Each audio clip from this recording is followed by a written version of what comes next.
En 2017, de la même façon, ils ont déployé la MONUSCO, la MINUSMA, la MINUSTA, l'opération Serval, l'opération Barkhane, l'opération Licorne, l'opération Sabre, l'opération Turquoise en RDC, au Mali, en RCA, en Côte d'Ivoire, au Burkina.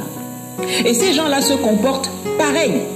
Ils viennent pour violer les enfants et les femmes, distribuer les maladies, piller les ressources, tuer les populations, mais jamais pour éradiquer les faiseurs de troubles. Parce que ce sont les États qui les envoient qui sont les faiseurs de troubles et les parrains des milices, des terroristes et des gangsters.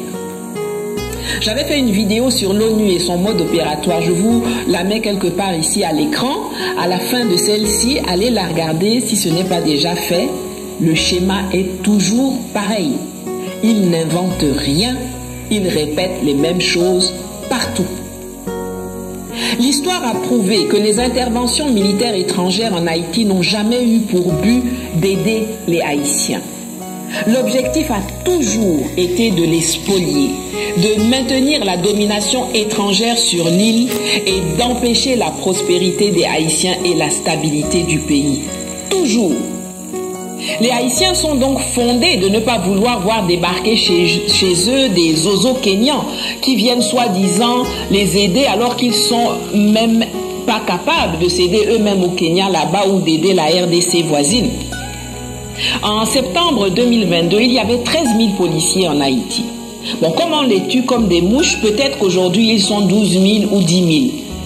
Vous pensez que ce que 10 000 policiers haïtiens ne peuvent pas faire, c'est 1000 policiers kenyans qui vont venir faire?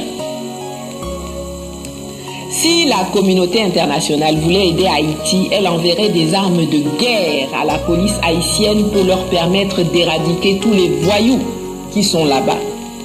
Mais comme au Mali, comme en RDC, comme en RCA, elle ne le fera pas. Parce que ce n'est pas son objectif. L'objectif de la communauté internationale, c'est de maintenir le désordre et de maintenir Haïti comme les autres États sous tutelle. Pourquoi?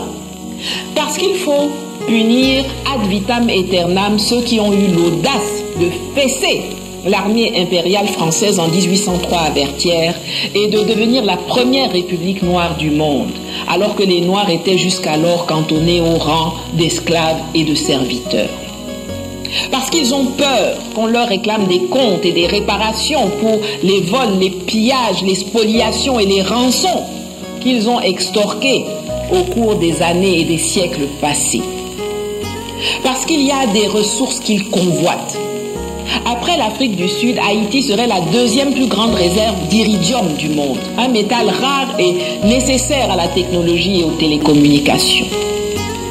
En République dominicaine, il y a de l'or, de l'argent, du cuivre, du nickel, du fer qui sont exploités.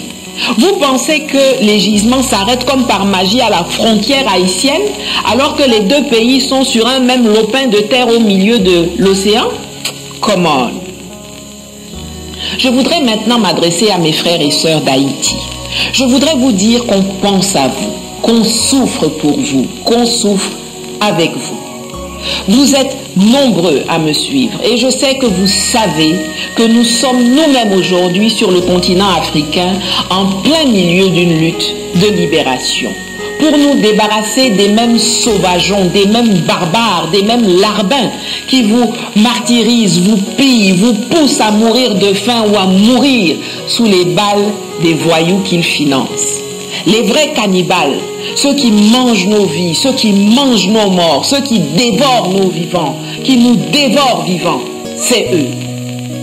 Notre chance à nous, c'est que nous avons des Assimi Goïta, des Ibrahim Traoré, des Abdraman Tiani, ces vaillants militaires qui ont décidé de prendre en main le destin de nos pays, de nous sortir de l'enfer de la domination occidentale en affrontant directement le colon sur le terrain militaire, diplomatique, économique, culturel et politique, et en concluant des partenariats stratégiques qui nous permettent de nous émanciper petit à petit, lentement, mais sûrement.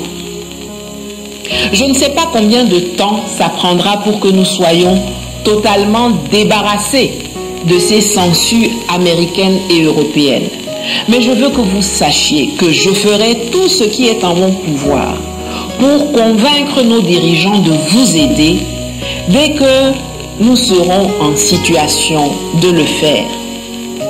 En attendant, vous devez vous arranger pour faire arriver au pouvoir un patriote haïtien qui va, sans peur, vous mener à la liberté. N'oubliez jamais, vous êtes les nègres marrons, vous êtes les descendants de Dessalines, de Macandal, de Boukman, de Fatima, de Toya. Vous avez déjà réussi à les battre. Vous pouvez de nouveau le faire. Résistez, résistons.